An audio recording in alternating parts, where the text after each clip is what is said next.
Hi. Hello. Good to see you again. We're going to start our discussion of Locke today.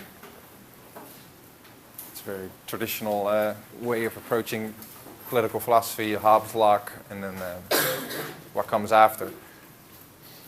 The reason why we're focusing on Hobbes and Locke, and then next time Kant we'll be looking at, is because these are, between the three of these authors, you get a very good sense of two things. One being, what's the kind of the modern way of thinking about the central problem of political philosophy, which is the justification of the state.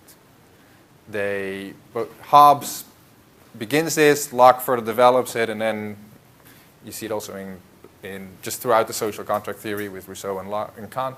But with Hobbes and Locke, you get really a clear statement of what's at stake. What do we need to do in order to get to the conclusion that the state is yes or no justified? And we get different answers. So we've seen Hobbes, we're going to get a very different answer in Locke. Whereas lots of people now think Hobbes is sort of a defender of absolutist theory, at least the possibility of legitimate absolute government. Most philosophers now think that Locke, if you take Locke to its logical conclusion, it's really an anarchist theory. By anarchist, I don't mean sort of like throwing bombs and Molotov cocktails, and it's like standing on the barricades, but anarchist in the sense that if you think this through to its own logical conclusion, you really end up in a point where, for most of us, you, me, right, there is no legitimate government or authority. So, well, Hobbes thinks you should almost always obey the law, right, come what may, except if it's death, right. If you take Locke's theory to its logical conclusion, the argument goes then for most of us, you only obey the law if it's the right thing to do, but you never obey the law because it's the law.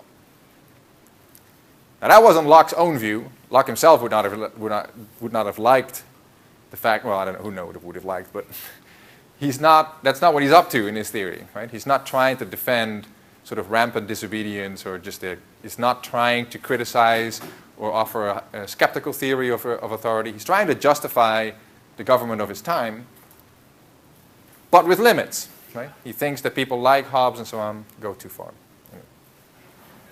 So, we'll spend, I hope, 3 sessions on Locke. Today we're going to look a little bit at his idea about the state of nature and how it raises the question of what it takes to justify a state. Next time we'll look at his answer, his social contract theory, and then the last time we'll look a little bit at this idea about resistance or disobedience that Locke allows for. All right. Just as a little bit of background, although I said that Locke is offering a view that's very different from Hobbes, he's not exactly responding directly to Hobbes. There are moments, and we'll look at a couple of sections, but there are moments in the second treatise where he is responding to Hobbes or Hobbesian arguments. But most of the work is actually addressed at someone else called Sir Robert Filmer, who was a defender of absolute monarchy in the sense of, with Hobbes, right? Hobbes is open to absolute rule, including absolute monarchy, but it doesn't really matter to him who is going to be in charge as long as someone's in charge. Right? And his point is you obey the one that's actually in charge. Filmer didn't think so. Filmer thought, no, there's a bloodline that exists, that in the bloodline of our kings, and we can trace it all the way back to, guess what, Adam, right, the very first. And it's hereditary, right? So we can go all the way back from Adam, and then we have his descendants today. And because God gave the earth to Adam, all of his sons inherited it, and so that's that plus a lot more sophisticated, but that's the punchline of Filmer's theory. So the 2 treatises. Here it is, 2 treatises of government, right? We'll be reading about a third maybe of the second over these coming classes. Let's see. It starts about here. Right? So this part is the second. This is the first treatise. This is just basic Locke constantly going over everything that Filmer said and said, this is crazy, this is stupid, that's wrong. It's a complete demolishing. Few people read it today. I actually read it. Don't ask me why. It led to a publication, that's all I can say. But I did read it. But it's pretty boring. Because it's a weird theory that nobody believes in today, and he goes through it in painstaking detail. But then the second is his alternative. He says, okay, I've demolished this absolutist government, the absolute monarchy idea, and then here is my own view. So that's what we're going to be looking at, his own view. The view is very different from Hobbes and from Filmer. Just as highlights, but we'll get to this in detail, obviously. He thinks the state of nature is not extremely violent like in Hobbes. It's not going to be this full war of all against all constantly. But it is going to be pretty crappy or inconvenient, as he calls it. And we'll see why. We'll look at that today. He thinks the state of nature does contain morality, so it's not like Hobbes where you have no right except the right to use everything and anybody for your own survival. Which really is for Hobbes just a permission. It's not a right that you can claim against others, if you remember that. And so that's a big deal, right? Because Hobbes thinks, well, in a state of nature, there is no real morality, and then when the state comes, we accept the state's determination of justice as the right one. So there is within the state and outside of the state no basis where we can say, are these the right laws? Is this the right ruler? And so, no. All you have to ask, like, am I safer here than I would otherwise be? Yes. Obey. No. War. Locke thinks very differently, very similar to the way that most people think about it nowadays, that there is some sort of standard of justice, right or wrong, eternal, God-given, he thinks, out there in the world, rights, wrongs, duties, obligations, these kind of things. And what the point of government is government is supposed to protect those, uphold these rights, and make us more secure in our rights than we would otherwise be. Not just more secure, period, but more secure in our rights. So it's supposed to do, it's supposed to be like an enforcer of some moral code that's already there. And when it violates the moral code, well, then the government's in the wrong, and so we can protest, at the limit, disobey. But, and here's the third thing, if there is that type of moral code and it doesn't depend on the state, then guess what? The state has to itself too. It has to be consistent with it. That's something that the state, if justice is not created by the state, then the state has to be constrained by it. And so that creates a problem of how do we justify the state? How can the state exist in a way that doesn't violate our rights? And that's going to be what most of what we'll discuss is about. He thinks it's consent, express and tacit. We'll get to these things in detail. Are we good so far? Note, by the way, that for Locke, this is a big deal for him. Rightful powers of the government are those powers that the people freely granted. So it's a transfer type view. It's kind of different from Hobbes. If you remember with Hobbes it's a surrender view. Hampton mentions this in passing. In Hobbes, you give up your natural right once you enter the state. So you give up your right to everything. The only right you have is whatever the government decides to give you. For Locke, it's different. It's not just this surrendering everything to the sovereign. It's a transfer. And then you appoint the government as your trustee or your fiduciary, something like that. It's an agent. It's supposed to act on your behalf. All right. I'm going to throw a couple of quotes or passages out there again. Hobbes and Locke have very similar starting points. They're part of the same tradition, so I'm going to point out two in particular here. One is natural freedom and equality. If you remember in Hobbes, right, roughly equal people who all have the complete freedom to do anything they like. Right? So he says state of nature is a state of freedom and equality in that sense. So too thinks Locke that we are naturally free and equal, but for him that's very different. This is the beginning, this is the first section that you've read, hopefully. It's a classic section. You really get everything in that the whole theory of Locke is in some sense built around this starting point here. So to understand political power right, so it says to understand it, right? To derive it from its original, we must consider what state all men are naturally in. Naturally, again, meaning, right, before we start thinking about the government, what would we be like? And he says the state of perfect freedom to order their actions, dispose of their possessions and persons as they think fit, within the bounds of the law of nature, without asking leave or depending upon the will of any other man. So you're free to do what you think is right within the bounds of the law of nature, but you don't have to ask other people for permission, right? Here's an apple tree. I feel like eating an apple. There's an apple. I don't have to ask anyone whether I can pick the apple. I pick the apple. Eat it. I don't have to depend on the will of any other man. I don't need to first go to the king or something, right? And ask him, like, can I please shoot a deer in this forest? No, you just go. At least that's how we begin. Also, a state of equality, wherein all power and jurisdiction is reciprocal. No one having more than another. So we are, like, I'm free to do that, but everybody else has to be free that too, right? So if I have those powers, then everyone else has the same powers. There being nothing more evident than that creatures of the same species and rank, promiscuously born to all the same advantages of nature, use of same faculties. So, creatures, beings that are very, very similar, right? Similar in what looks like relevant respects, should also be equal one amongst another without subordination or subjection. If we are sort of created the same by God, he thinks then none of us is going to be boss over another, right? We all get to decide for ourselves how we live. We don't have to ask leave, depend on the will of another. Unless the Lord and Master of them all, that should be God, right, should by any manifest declaration of his will set one above the other and confer upon him by an evident and clear appointment an undoubted right of dominion and sovereignty. He says, well, it could be, of course, that he appointed, but then he thinks, no. No one was so appointed. We can't find him, right? Kings pretend. Filmer pretended, but read the whole first treatise. It's not true, right? So notice, right? Freedom and equality like in Hobbes, but very different senses of freedom and equality. Right? Freedom not to just do anything, but freedom to act within the bounds of the law of nature. We'll get back to that in a moment. Equality, not just meaning like nobody can kill everybody else, right? But equality in the sense of like an equal enjoyment of our rights, an equal enjoyment of our freedom.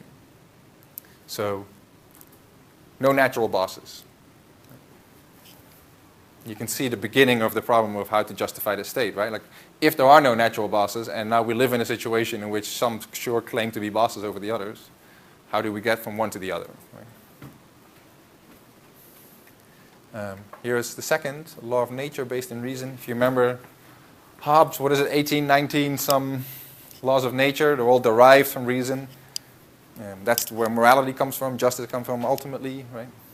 It's all basing to reason requiring self-preservation. Locke also thinks there is a law of nature and it's derived from reason. But it's not at all like what Hobbes says, right? So, though this be a state of liberty, yet it is not a state of license. Slide is about that. But so the state of nature has a law of nature to govern it, which obliges everyone. Remember, Hobbes said there are no obligations in state of nature. Here, the law of nature obliges everyone. And reason, which is that law, teaches mankind who will but consult it. So anyone who will take the effort to think about this can know this, right? That being all equal and independent, no one ought to harm another in his life, health, liberty, or possessions. So, there are these obligations, right? The obligations are to not harm people in their life, health, so don't kill them, don't wound them, right? In their freedom, don't try to imprison them, don't get in their way if they want to pass, right? And their possessions. If they own stuff, then you stay out of the way of it. Right? That's how it begins, right? So the state of nature is not at all this empty war without justice and so on. No, it's a deeply moralized situation. People have individual rights over their persons, their freedom, and their stuff. Everyone has that equally. No one gets to tell other people how they ought to live. So, very similar, law of nature, based in reason, freedom and equality, but the details are completely different. Right? There's a third one, if you read this chapter on the state of war, when we are in a state of war, when one attacks another, then we get the right to destroy others. until they offer peace. But Locke thinks this doesn't get destroyed by the prisoner's dilemma type situation. If they really offer peace, you got to stop. And there's a couple of sections where he discusses how in the civil society, because there was always a way of getting peace by going to the law, the state of war gets ended as soon as the fighting stops. Of course, you get to defend yourself if somebody's trying to beat you up, but it's not this ongoing situation like Hobbes would have had it. Any questions about this? Any thought? Look what it's doing, right? Like especially this here is important, but this too. He claims this follows from that, which is it's not too much argument for that, but these are starting assumptions, right? It's the first chapter is him saying, okay, we've done the first treatise, now we're going to the second treatise. I didn't ask you to read it. This is really the first. Section 4 is really where his argument starts. Section 4, bang. Freedom and equality. And he defines it. There you go.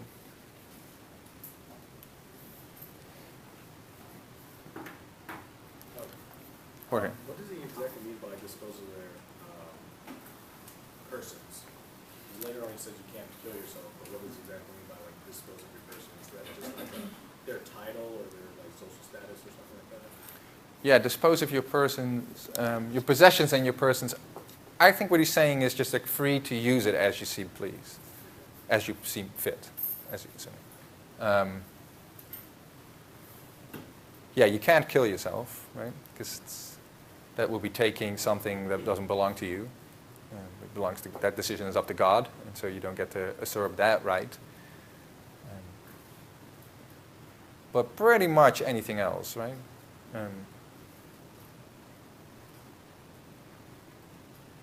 You get to do things that you think are necessary for your self-preservation.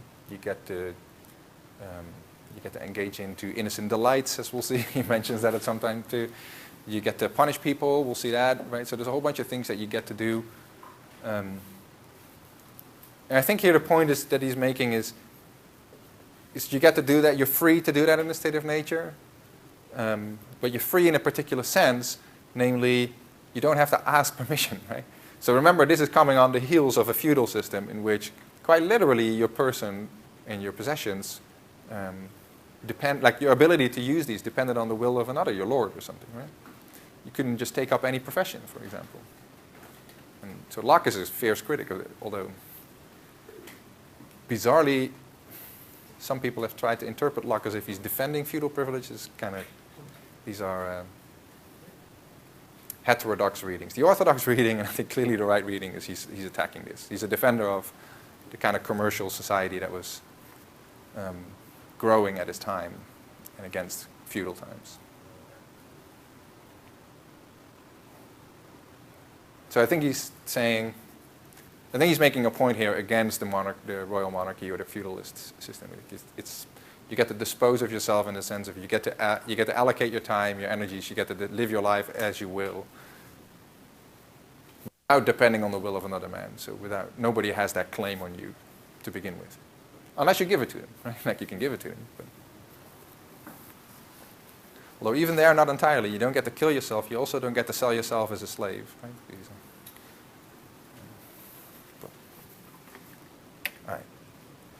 All right. So. Said this already a couple things, but a couple times. Again, section 6, so this comes right after the original statement, right? He says, though this be a state of liberty, yet it's not a state of license. I ask you to think about this. Does anyone think, what do you think he's talking about? What does that mean, not a state of license? Not a state of license, meaning you're limited by natural law, things that are conferred to you naturally by reason. This is not this all-out war that Hobbes was trying to allude to. You don't have a license to do whatever you want, per se. Yes, good. So you're limited by natural law. Can you give an example? What things would be limiting me? He views everyone as being essentially equal by nature. You can't just go out and take somebody's life just because you feel like you're allowed to. Right. Yeah, you can't go out and just take anyone's life because they look at you funny or something, right? Hobbes thinks you can do that, but you can't do that because the law of nature tells you no. It doesn't give you the right to abuse other people. Right. Yeah. Michaela? So, just what I was gonna say, like it says, like this, you don't have any laws except the law of nature, which says that in the state of nature you have to, you can't harm anyone, you have to. So, it Right. basically. So, okay, so let's push a little further. So there is, he says, though this be a state of liberty, yet it is not a state of license. So what's the opposition here? So liberty and license being different how? So, you want to try? Oh, yeah, sure. Yeah. I don't know if this is where it's going, but it seems like with the license, kind of like someone gives you a license, sort of to do something. So, I don't know, it kind of sounds like the law of nature is kind of like the golden rule, sort of like the one moral right, which is just don't hurt each other, don't kill each other. So I guess kind of even though you have the freedom, don't abuse it, or else you're just gonna like kill anyone and it's not gonna be benefit to you. Right. I don't know if that is what's kind of your Yeah, no, you're onto something. Dominic, you want to? I was going to say, like, a state of liberty, you others still have claims against you that curtail your liberties to a certain extent. And if you're in a state of license, it seems as if with the state of license, that license that you supposedly have trumps these other claims against you. So saying that there's a little claim foundation, you still have to respect the state of liberty, state of license, you don't have that, or the state of liberty, so Yeah, good. So he's saying to be like a state of liberty, liberty being something like freedom, right? Mostly people think it's the same thing as freedom. So to be free, he says, is not to have just, it's not the state of license. It's not license in the sense of anything goes. Right? That's the contrast. To be free doesn't mean that you can do anything you like. So you think there's a definition of freedom here being proposed that is different from the one that we saw with Hobbes. Right? Hobbes, if you remember, he said liberty is the absence of external impediments. Right? So I'm free to move from here to here because there's nothing stopping me, like physically. Right? And so, you know, you said, the robber tells me your money of your life, your money or your life, right? And I give over my money. Hobbes says, well, you freely hand over your money. Why? Well, you could have, there's nothing stopping you physically from not giving over money. Of course, you get killed, right? But that's still not handing over your money, right? It wasn't stopping you. It's just you don't like the alternative, right? And you remember, it matters a lot for him, right? Because you signed a social contract because you don't like the alternative. So Locke won't have any of this. He's saying, so right at the beginning, he's saying liberty is not that. It's not just the absence of impediments. It's something richer than that. Liberty, to be free, means not to be. So it's a mistake if you think that when there are no rights the other people have no rights. I have no obligations in a state of nature. Now I'm freer than I was before. That's freedom is not about that. That's license, right? Just free for all. You can do anything you like. No, freedom is to be not beholden to others, right? So in a state of equality, have the ability to decide for yourself how you order your possessions and your persons without depending on permission from others. That's what freedom is about. But that is constrained, right, by everybody else being in the same state of freedom. And so you have to respect that, he thinks. And so freedom for him is everyone together living by their own lights in this way, equally. Right? And so he thinks if you think about it that way, then we're all being equal and independent. No one ought to harm another in his life, health, liberty, or possessions. They're rights, natural rights. They are natural rights because they don't require legislation or enforcement or anything. They're just there. Right? As a friend of mine puts it, part of the structure of the universe. That's how he thinks. They just exist. Reason tells you this.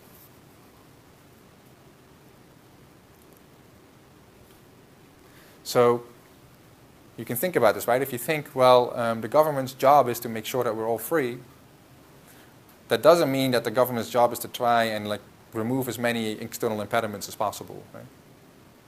To give you as many brute options as you could possibly have. No, the government's job is to make sure that everyone can do whatever they want within the rights of others.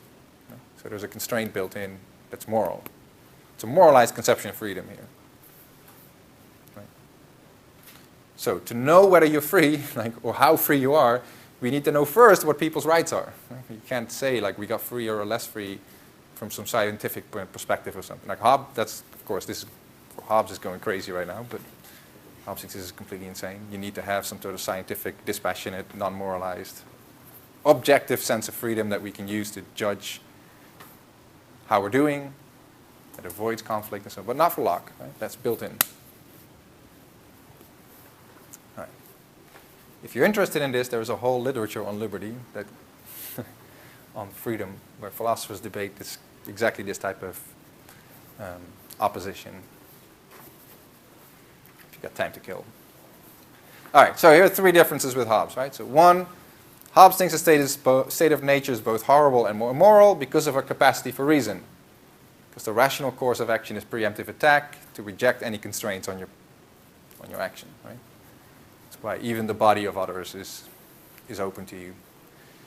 But Locke sees reason as the source of constraint on morality, even in the state of nature. So kind of in the diagram or the chart we have, the one like which is the best, and even though both of us non-type would be the best, Hobbes says we would still choose your type first. Locke would think the opposite and say because of our reason we would know that that's the best for us, and so we would. Yeah, that's a very interesting way of phrasing this point. So remember that Hobbes says we're ranking these options, the 1, 2, 3, 4, right, in terms of our self-interest. Right? So like, and then self-interest meaning really primarily, do I get to live or not? Like, how safe am I? I think you're right. I think what Locke would say is actually reason does more than just tell us what is in our self-interest here. It involves a recognition of morality. And so maybe as Will was pointing out a couple of classes ago about that we have a conscience, right? So we think of our options, and we think of them as options not just of safe, unsafe, but also safe, unsafe with or without killing people, right? Where killing people might be something that's just wrong. Now, Locke is not a pacifist. He's not saying that killing is always wrong, right? You see, like, he thinks sometimes criminals can be put to death. He thinks sometimes in emergencies you can defend yourself by killing people. There's war, so there's cases where you can kill people. But not just because, right? So yeah, so now if we start ranking the outcomes, 1, 2, 3, 4, we have to bring in, like, is this really a case in which the emergency is so high that it's okay to kill the other in self-defense? And he's probably going to say, most of the time, no. Most of the time. So Hobbes says, well, as long as there's little uncertainty, it's just as bad as an emergency, but maybe once we start bringing in the possibility that doing the wrong thing weighs against taking a chance, that changes the payoffs. But yeah. That's one part of the answer. The other part of the answer is Locke doesn't give a direct answer to why the state of nature wouldn't be this type of prisoner's dilemma situation. Right? He does give a direct answer, and we'll get to it, why he thinks absolute sovereignty is going to be worse even than a state of nature, even if it was bad. She just basically thinks a state of nature on steroids. That's the rough version. But he doesn't give you a good answer for why the state of nature wouldn't be so horrible. He just sort of says it. Sorry? So that's one of those holes in his argument. Yeah. Well, again, he's not trying to. This is not a refutation of Hobbes that he's writing, right? So he doesn't take that to be his primary audience. But of course, if we're interested in the truth, and Hobbes' argument seems pretty powerful, we better, if you're going to be siding with Locke, you better have some type of answer about why the state of nature won't be. It won't be the case that it's rational to attack all the time. Talman? I think it's implicit in some of his arguments that he thinks the state of nature is more like a dynamic relationship rather than a static relationship that top and bottom suggests.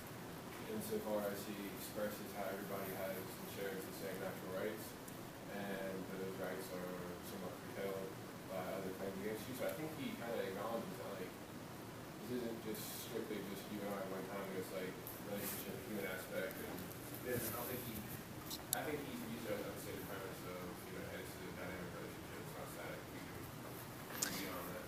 Yeah, and there's later in the book too, there are descriptions about how civil societies first begin. And then he talks about, how families grow into little small villages and little mini societies, and then you get the social contract. So, yeah, maybe you can find implicit in these type of descriptions of how people would interact, at least the raw materials of an answer, right? And we've seen something similar in Hampton, right? So Hampton says this too about, well, the state of nature is not a one-shot prisoner's dilemma, it's this iterated prisoner's dilemma, and so if it's repeated, iterated, then the payoffs start changing because, well, the benefits of cooperation increase. Right? And so maybe that alone might be enough to get out of it. But we need an answer, you're right. Yeah. And if Locke is going to say this, maybe Locke doesn't tell us explicitly. If you want to be a good Lockean, you better have one in your pocket, right? Like if Hobbesian comes by, he says, here's my answer, right? Because it seems like a real challenge. How far apart were Hobbes and Locke writing? Because I see a very big difference between how Hobbes writes and how Locke writes. Hobbes is a little bit more dense, but Locke seems to be very straightforward and he lays out his things very clearly. I think that's also part of his writing style, that he didn't feel the need to put on his flourish. Right, right. Well, they were not very far apart. I'm horrible with years. Do you know the years? Hobbes was 1588 to 1679, and Locke was 1632 to 1784. Right, so there's like 30, 40 years overlap. I can barely remember my own phone numbers. Yeah, so there's overlap, right? Considerable. Yeah. Doesn't seem like, yeah, I don't know. I've wondered sometimes about the translations too, which is, Hobbes seems. Leviathan was written in Latin, right? But Yes, that's Locke true. wasn't. No, that's true. Yeah, and Locke to some degree, I mean, Locke wrote pamphlets in his day too, so he was more an essayist who addressed the wider audience than maybe Hobbes did. So there is that where Hobbes is doing more of an exercise in pure philosophy, and so I mean. Yeah, right. Right. At the time, there was a thing called natural philosophy, which is really what we now would call natural science. And so Hobbes did that too, and so you can see that method very clearly in Leviathan, right? So he really unpacks the whole thing. If you start in the beginning, which we didn't do, he's really like unpacking the elements of social life. So the motivations that we have, the things that's why he starts with our motivations of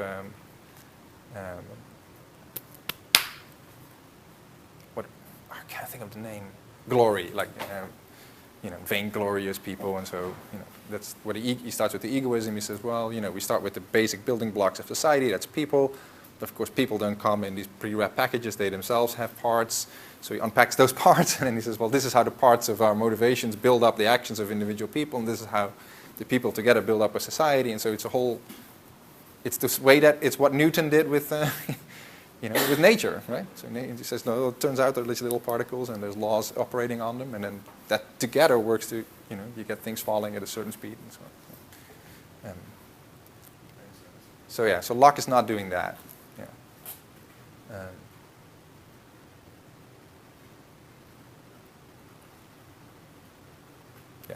think that's the best answer.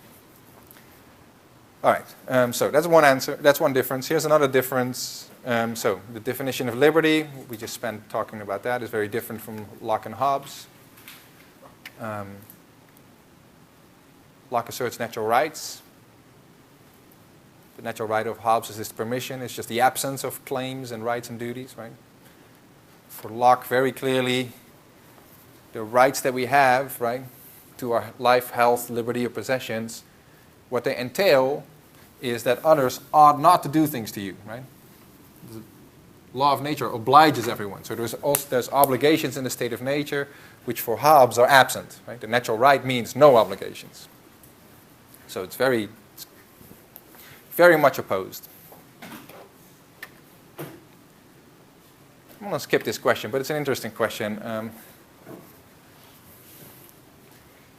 I'll just raise it for you. But he says, look, reason, which is but that law, the law of nature, teaches all of mankind who will but consult it. So presumably we are part of mankind and we're consulting it right now. That being all equal and independent, so that's free and equal, that's section 4 that we just spent some time looking at, right? No one ought to harm another in his life, health, liberty, or possessions. So we're free and equal, and it follows from that he thinks that we have rights. Now I admit that it's natural way to think about it. I admit that it's a very attractive way. I believe it myself right, to be true, but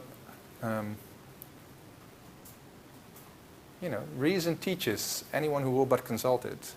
Maybe it just means if you think about it, you see it, right? Can't deny it once you've reflected, and even if we can't spell out the premises and the conclusion. But anyway, I've always found that a puzzling thing. He just says, well, you know, there it is. But, does anyone have an idea, by the way, that you want to share? Want to solve this puzzle for me? How does reason tell you that you have these rights? Except that it feels nice, but feeling and reason are supposed to be different things, right? Well, writing down in section 6, how he says that like, you know, everyone's got to preserve himself and not play station locally. 271. So by the like reason of his own preservation come not in competition, ought he as much as he can preserve the rest of mankind. And so like, I mean, it's not like a full-fledged argument, but again, I think he leaves a lot of unstated premises in his writing, where if you're saying, hey, we're supposed to preserve ourselves, and nothing's coming in contact with me having to preserve myself, well, the next thing I should probably do is do what's best to preserve mankind. And part of preserving mankind is not taking life and health and liberty and property of others. So. Yeah, good. That's nice. There is this quote a little earlier of the judicious Hooker, who makes appearances throughout the second treatise. I don't know. It's someone who he admired a lot. Do you know who the judicious Hooker? I always thought it was a hilarious phrase, but that's me being immature. His last name is Hooker, right? No, I know, but it's. Yeah, when I first Thanks. Thanks. Yeah. No, I thought it was like almost an oxymoron. But, the judicious Hooker has. If you read the quote, which is a little painful to read, I guess. But anyway, the point of Hooker is that that reasonable people will. That's part of reason that when we see things that are in all relevant respects alike, we treat them the same. So that's maybe what the golden rule that you were talking about, Michaela, is about too, right? Like, so like, how would you like it if it was done to you? It seems to be like, well, me and you were quite similar, and so I might think, well, if you did it, like, so you know, I'm going to punch you in the face. Well, how would you like it if I punch you in the face? So, well, I would hate it, but then it would be done to me and not to you. There's a big difference, right? The whole point of the golden rule is, well, that's not a relevant difference, right? Because we're similarly placed. We both feel pain. We both have sort of lives to lead and so on. So then I see, well, if I think you shouldn't punch me, that would reasonably imply that I also shouldn't punch you, right? Now, that's not a logical entailment, but maybe reason tells you that. So that's the same thing about the quote that you were pointing out to Dominic too, right? He says, well, if I see that you are part of mankind and I'm part of mankind, then at least if I can, I ought to preserve you if I ought to preserve myself, and I can see that I ought to preserve myself, so I ought to preserve you too, and then that's an argument, right? It's a little, I mean, well, they don't come much better in this realm, but yeah, it's not ironclad. It's not a deductively valid argument for sure. Yeah, Michaela? So could you kind of make a shaky argument saying that man is dependent on mankind? So from Hobbes' argument where you're always in anticipation and you're going to attack the other person so that you're safe, well, that's not in your best interest because eventually you're just going to be on your own and you're not going to have any kind of chance for someone to help you out. I don't know if that makes sense or not, but like, whereas Locke is saying that you're kind of dominant, the same. It just seems that they're going to be a lot stronger and last a lot longer if we're not tearing each other apart and Yeah, Because each person has something that he needs that seems more like a rational. yeah. Yeah, well, Hobbes would agree with that, right? So, I mean, the whole problem is that he thinks it's good for everybody, like literally in everybody's rational self-interest, to live in civil society. But given that, like, once we don't live in civil society, it's in everyone's individual self-interest to not take the first step towards civil society. Right? So if we could get everyone to take the step with us, then yeah, sure, right? This would be much better, because then over time, the benefits of civil society vastly outweigh even being the strongest person in the state of nature. Right? But there's this barrier, right? Like, we're here, it's better for everyone to be over there, but we can't get from here to there. And that's sort of the paradoxical thing about the prisoner's dilemma, right? So individually rational actions lead to collectively irrational outcomes. It's paradoxical because it seems to be in contradiction. That's the definition of a paradox, a seeming contradiction. Right? So it seems to be in contradiction, and Hobbes helps us explain why it may not be in contradiction, because to be the first one to take the step from state of nature to civil society is to make yourself awfully vulnerable. But yeah, he would agree that it's reasonable, rational to try and be safe and respect each other's rights. But if you were talking about your earlier question, that's not enough for an answer, right? Because the very thing that makes it reasonable to want civil society also makes it reasonable to not be the first one to move to civil society. So the solution and the problem have the same grounding. So, Will? Actually, Cameron had his hand up first. Oh, sorry. You're a little on, yeah, you're on my periphery. Sorry about that. The judicious hooker is. Sorry? The judicious hooker, Richard Hooker. Yeah. Theologian. Google help. Okay. Yeah, and Locke certainly thought very highly of him. There's several passages in the Second Treatise where he invokes the judicious hooker. Yeah. I guess you could make the argument because it's so bold and like big, you have to take like 100 steps back to form like an argument, and that argument needs to be really big. But you could say that why we all have rights to life, liberty, and property is that, stay with me, all life strives to survive and exist. And the two components that requires is adaptation and growth. So for us, for humans, just to like observe humanity like as a whole over like the course of history, we have kind of evolved to be individualistic for our personal survival, but that has to submit to the greater authority of humanity's existence for like life itself. So he could make an argument that while as an individual it might be irrational to be the first one to put your club down, for example, that rationality has to submit to the greater rationality of existence as a whole. And he could say that we survive better with liberty, we can work together better with, and more of us, with providing liberties and property. Mm-hmm. So he could make that really big, long thing to say that it's irrelevant that it's irrational for you as a person to put your club down first, because it's best for humanity as a whole, which is what we are. Yeah, good. I think something like that line of thought is playing a role for him. In the chapter on property, which we'll read weeks from now, he invokes similar arguments like this, where he talks about, he says, well, God has created the earth for man to like use productively and fruitfully and prosper. And so he thinks that shows you that property definitely has to be among our rights. And it's part of natural law theory in general, where the point of morality is to create the constraints that will make us all live together harmoniously and prosperously. So something like that is going on.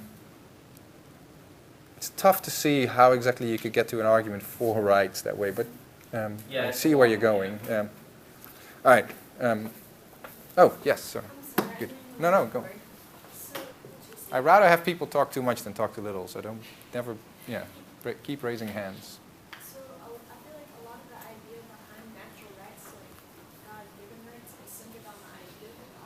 Hmm. would, I guess, I'm trying to figure out, like, if there was a huge disagreement about the idea of high being, would that then kind of contradict, like, these different theories of, like, natural rights and, Yeah, it's an excellent question. Yeah, so Locke very clearly invokes God all the time. And he does think that the natural rights come from God. So his argument why you can't sell yourself as a slave, for example. Here's his argument. He says, well, you can sell all sorts of things. You can have contracts in which you say, I'll work for you for a certain amount of hours, certain amount of money. And so, but what you cannot do is you cannot sell yourself as a slave, because that's giving yourself wholly to another person. And that is selling something that you really don't own, because it's treating as if you can own your whole person, but ultimately your whole person is owned by God. So you don't have that right, you can't sell it, no slavery contracts. Right? Now, of course, you might think, well, maybe some people don't believe there is a God. Right? Like, so you plug God out of that argument, there you go, slavery contracts. Right? And so generally speaking, that structure seems to be happening here. Right? So well, why can't we kill other people? Well, because reason is telling us that we ought to aim at the preservation of mankind. Well, where does reason come from? Well, God implants it in us, right? Okay, well, if there is no God, then is reason still telling it us? It's not telling it us because God wants it, or something, right? So go out and kill, maybe. Right? So that's a worry, right? If you seem to sort of pull the carpet out underneath the whole edifice. it seems like it'd be a major, not whole, but like, it seems like the whole theory is based entirely on the concept of that which, Yeah. is kind of, which that's where we can do it, then there's all sorts of layers to it, but I just think that's really interesting. Yeah, good.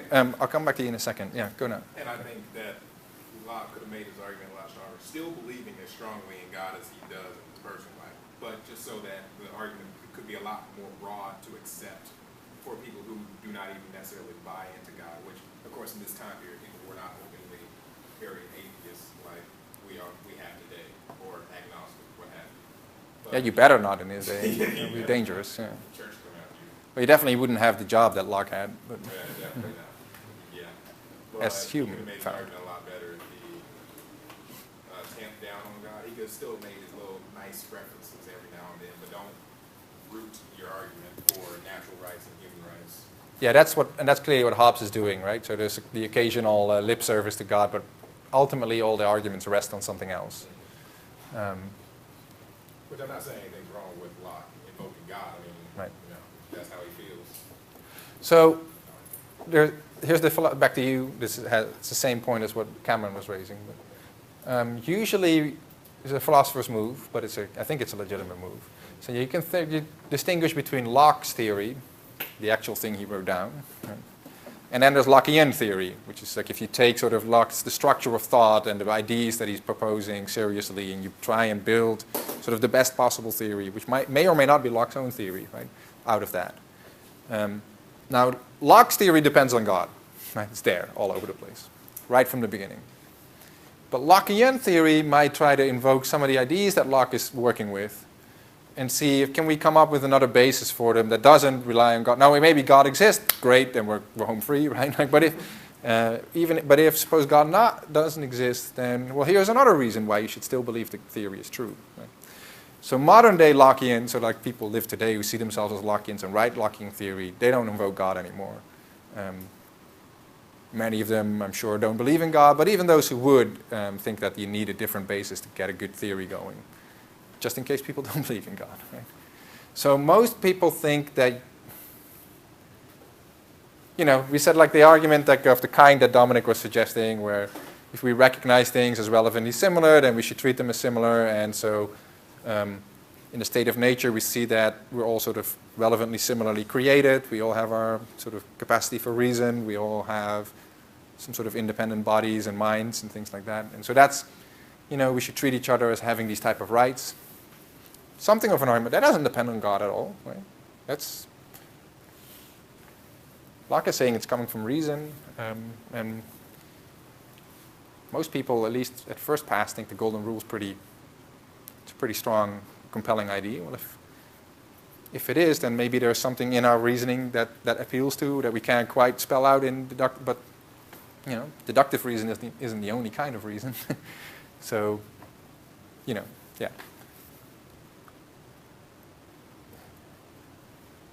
Maybe there's a God, maybe not. If not, and you want to keep Locke's theory going, you'd better be able to come up with some type of argument, right? Now, many of the arguments as we move forward, as we move a little further away from the absolute foundations, start depending less and less on God. Doesn't mean that they become less controversial, but they become less dependent on at least the God controversy. Yeah, so. All right. That was good. All right. Same idea here, section 22. Locke is saying, okay, you have these rights. Equal beings should treat each other equally, meaning like free to do what they want without asking leave or being subject to the will of another. Well, what that means is the natural liberty of man, right? So free to be free and not subject to others. It means to be free from any superior power on earth. Not any superior power, because there is God, but not on earth. And not to be under the will or legislative authority of man, but to have only the law of nature for his rule. So there's morality, you don't do wrong. As long as you do the right thing, nobody gets to tell you what to do. That's liberty. That's how we started. So the liberty of man in society, then, right, so once you move from the state of nature to society, has to be under no other legislative power, but that established by consent in the common law. Nor under the dominion of any will, restraint of law, but what the legislature shall enact according to the trust put in it. So that's, I can sometimes nicely put this whole theory in a nutshell. There it is, right? It's the theory in a nutshell. So you start out, out of being free in terms of not under anyone's will. And then if we're going to be in society, we are under someone's will, but it better be by consent, or else it's illegitimate. It's a simple thought. You appoint someone as your boss, that's okay, but there are no natural bosses. So here's the fourth difference, right? Hobbes thinks that the state is rationally preferable to an amoral state of nature and therefore justifiable. Any state really. But Locke thinks we have a right not to be subjected to any authority without our consent. So consent is the thing that overcomes our natural freedom. All right. Third right. This is the big one, at least for why the state of nature is dangerous. The natural executive right. We'll tie this all up later. So, we have rights, right? But it doesn't mean like rights that you don't kill or harm people and so on. But that's not pacifism, right? It doesn't mean you can never ever do so, because you have a right, a natural executive right that he tries to make a big deal out of. And that's the idea of that rights can be enforced. So the rights to your persons and freedom and your property can be enforced. So here, the execution of the law of nature. Uses execution, right? Think about the executive branch, right? It's the enforcing part of government. So where does the enforcing part of government come from? Well, remember for Locke, all rights from the government are transferred by the people.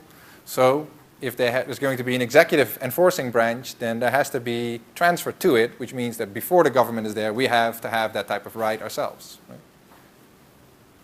And Locke thinks, well, yeah, of course, if you think about it, right? So the execution of the law of nature is in that state of nature, put in every man's hands, whereby everyone has a right to punish the transgressors of the law to such a degree as may hinder its violation. Jimmy steals Johnny's property, right? Right? Johnny had a right to property. Jimmy is violating the right to property. Law of nature violated. Right? Everyone has a right to punish this act. Not now, right? If you see a crime, then you ought to call the police, right? Most people think now, you don't get to just take. You see Jimmy stealing Johnny's property today, right? You don't get to take Jimmy by the hands and throw him in your basement for 2 years. Right? Say, hereby sentence you to 2 years in prison. That's my prison. Right? State of nature, that's exactly what you got to do. You say, well, I think you violated the law of nature. I think this should be met with 2 years in prison. Here's my prison. Bam. If you can get it, if you can do it, do it.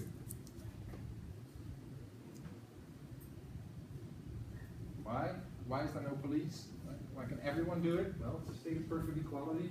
There's no superiority of jurisdiction of one over another. What any may do in the prosecution of that law, everyone must need to have a right to do. So if there's going to be punishment possible in a state of nature, then everyone can have the right to punish. Because remember, we're all relevantly equal. So here's section 8. Every man has the right to punish the offender and be the executioner of the law of nature. It's really 2 parts. It's also a right to exact rectification on behalf of the victim. So you get Jimmy steals Johnny's property. It's a rights violation, but also Johnny has lost something valuable. So we get to throw Jimmy in prison and take something from him and sort of make Johnny whole. Never anyone gets to do that.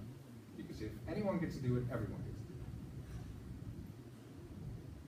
it. Locke is aware that at least at this time this sounds weird. Right? And to some people today it still sounds like he calls it a very strange doctrine. But he gives a couple of arguments. We'll go over it in some detail in a second, but here's 2 reasons he thinks why you should accept this. One is an intuitive thing. It's section 9. He says that, you know, if you think this is a strange doctrine, ask yourself, can the state punish foreign criminals? There's this foreigner who runs around, Jimmy steals Johnny's property, Jimmy is in Canada. Right? Does the United States get to punish Jimmy? Well, why? Well, not because Jimmy consented, because he's not. He's from here. So there has to be some other reason. What reason? Well, because he's just a wrongdoer and we get to punish him. Well, okay, if that's true, without consent, then it's true in a state of nature where there is no consent. So that's the same argument. Here's another one. This one I'm going to unpack in a second, but this is an interesting passage. In transgressing the law of nature, the offender declares himself to live by another rule than that of reason and common equity, which is that measure God has set to the actions of men. God or reason then, right? It's not going to be God, it'll be, better be reason. For their mutual security. And so he becomes dangerous to mankind, the tie which is to secure them from injury and violence being slighted and broken by him. If you read this, what do you think his point is? This is supposed to be a justification for why everyone can punish. I mean, any one of us in a state of nature can throw Jimmy in prison, or whatever the appropriate punishment would be. It says, why? Well, when Jimmy transgresses the law of nature, he declares himself to live by another rule than that of reason and common equity, which is the measure God has set for actions of men. Where mutual security becomes dangerous, and he becomes dangerous. He broke the tie that is supposed to secure us. What's the point? Like, why is that an argument for punishment? Like, what's the idea?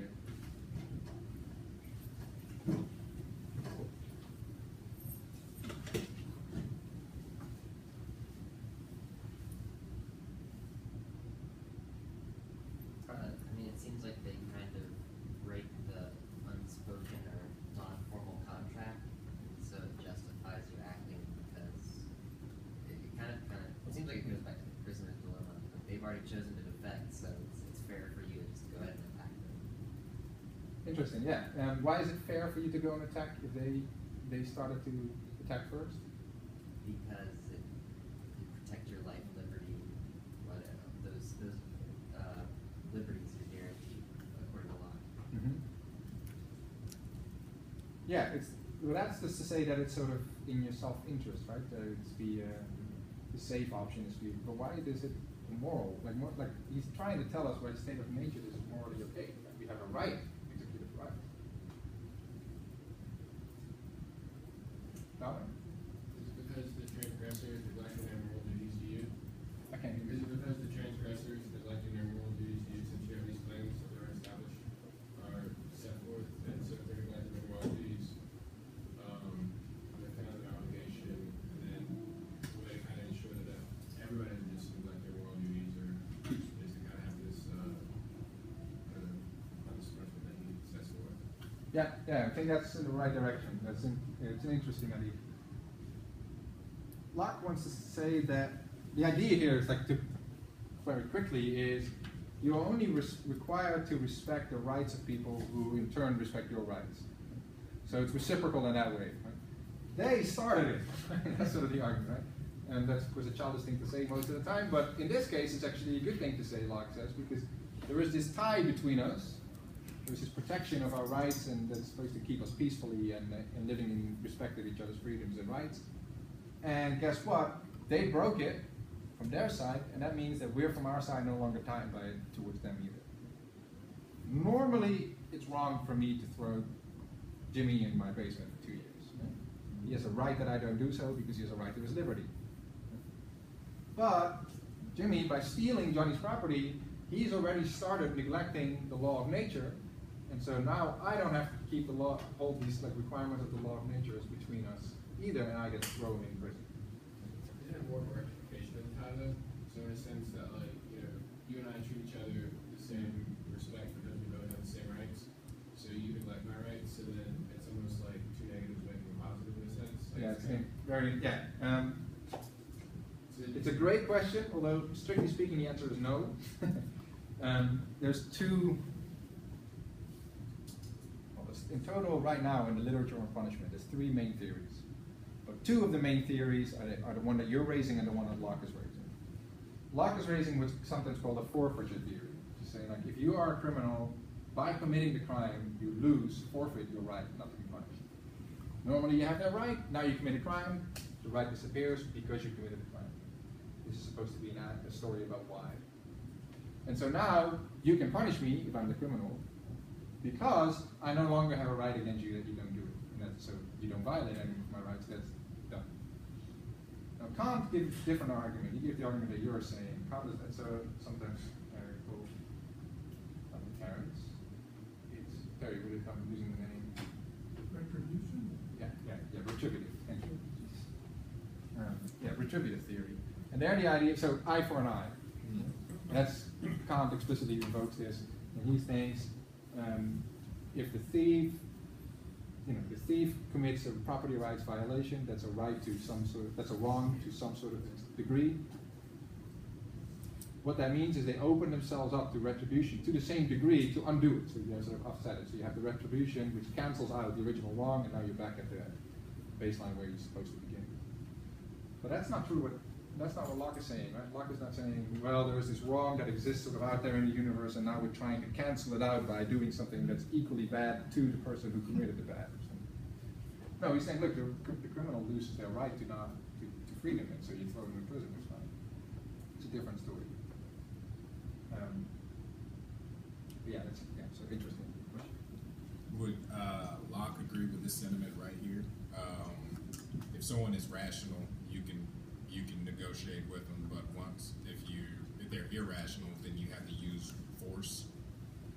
Yeah, not just that you have to use force, but you become permitted to use force. Right? So normally you wouldn't be permitted to use force, even if you had to get what you wanted. Because you still got a reason that you can. Exactly, and if I have reason, then I have rights. But if I had reason, then I would recognize that you have rights too. I didn't recognize that you have rights, so I'm failing to be governed by reason. If I'm failing to be governed by reason, then I lose my rights that I had against you because I only had them because I had reason. So that's the kind of argument here. A little more precision. Here's an argument step by step. So summarizing it a little bit, but there you go. So reason, the law of nature or morality, right, requires that those people or creatures, and only those who are relevantly the same, treat each other as morally equal. That's the judicious hooker, right? That's the state of natural equality that we saw in the beginning. We talked about it a couple times. That's the preservation argument, right? The relevant respect here includes letting one's actions be guided by reason and morality in the first place, right? So being a reasonable creature. So therefore, we are morally bound to treat as moral equals those and only those who let their actions be guided by reason and morality themselves. To treat people as moral equals means respecting their rights. So that from state of liberty, not license. Therefore, we are morally bound to respect the natural rights of those, and only those who let their actions be guided by reason and morality themselves. More accurately, if you want to be a little more precise, those and only those that let their actions be guided by reason and morality have natural rights in the first place. That's why animals don't have rights and things. Animals don't be like a lion doesn't have any reason, and so when you see a lion, you get to shoot it, right? It doesn't have. It's a beast, right? Dangerous. The person, different story. Notice that Locke does allow for cases of emergency too, so the self-defense cases. Nobler use. Anyway, look that up. So, people who fail to respect other people's human rights, like a thief, or a murderer, or someone who pretends to be a king, but he never got our consent. Right? That would be someone who violates our natural rights. They fail to let their actions be guided by reason and morality, because of 3.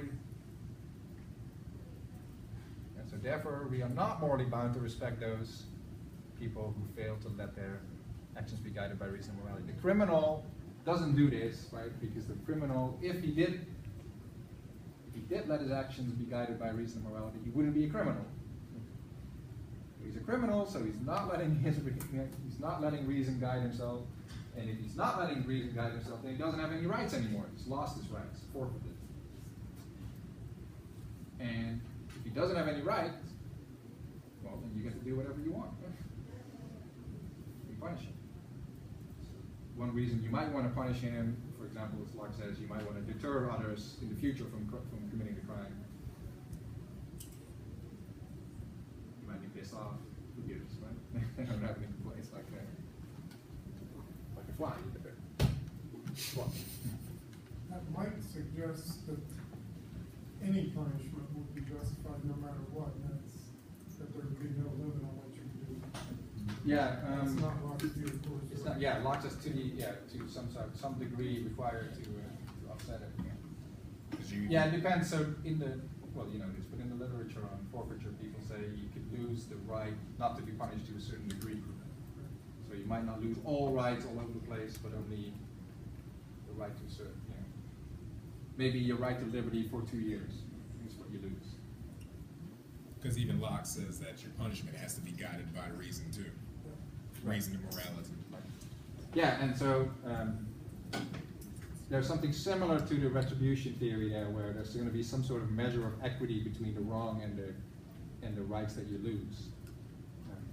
So it's kind of like an eye for an eye, but theoretically it's still different because the punishment isn't supposed to be justified because it offsets the wrong. It's justified because you lost the right. But it's a very similar idea.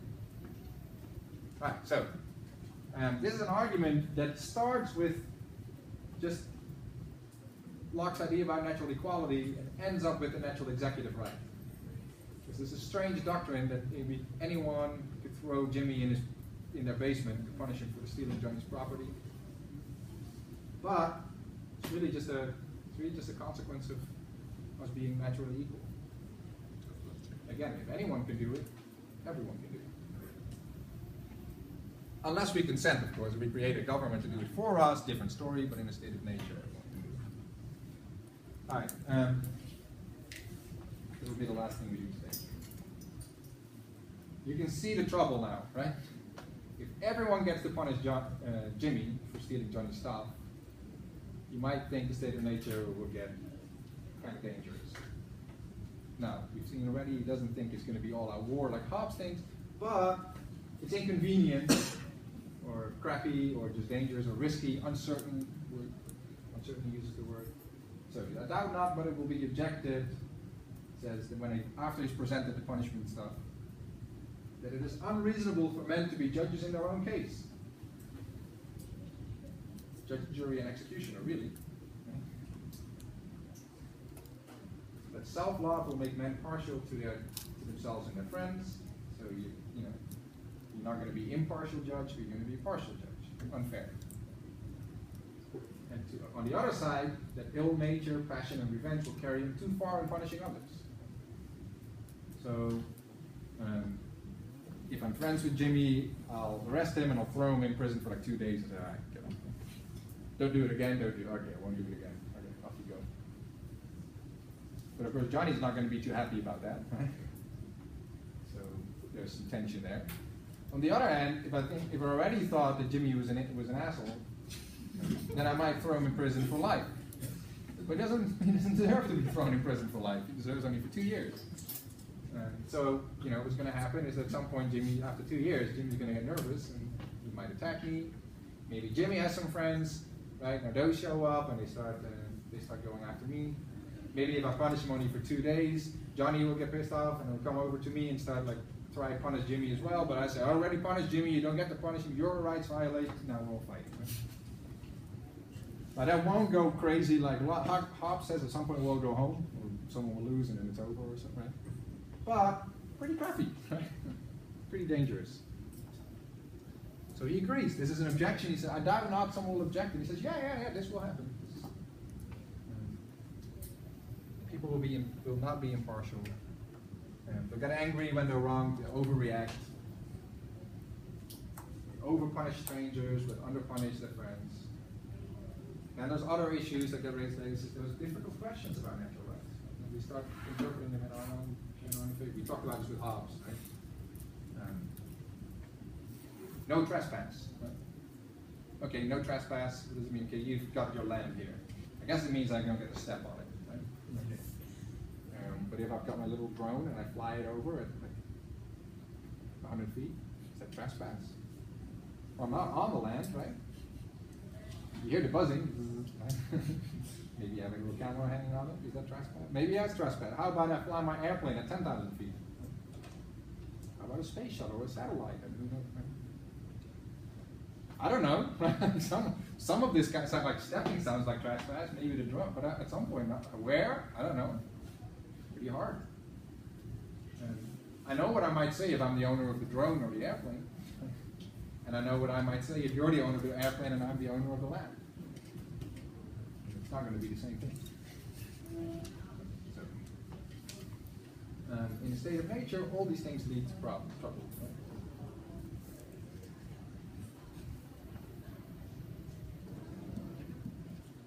So, it says the state of nature will be unsafe. Though the state of nature has such a right, the right to nature, life, health, liberty, possessions. The enjoyment of it, the right, is very uncertain, constantly exposed to the invasion of others. Constantly will have people flying their drone, which is trespass, but they don't even think so, right? Attacking me because I punished Jimmy too little, and then there's other people who think I punished him too much. Then I'm going to get attacked because people think I did something wrong when I was shooting down that stupid drone of yours, right? And then say, well, it's a property rights violation. I said, no, it's a trespass. And now you're coming after me with it. So there's all this stuff going on all the time. It stinks. The state is going to be an answer to the, this is the same story as with Hobbes, but it's not as bad, but it's still the same. Okay. Any questions about this? We got a minute?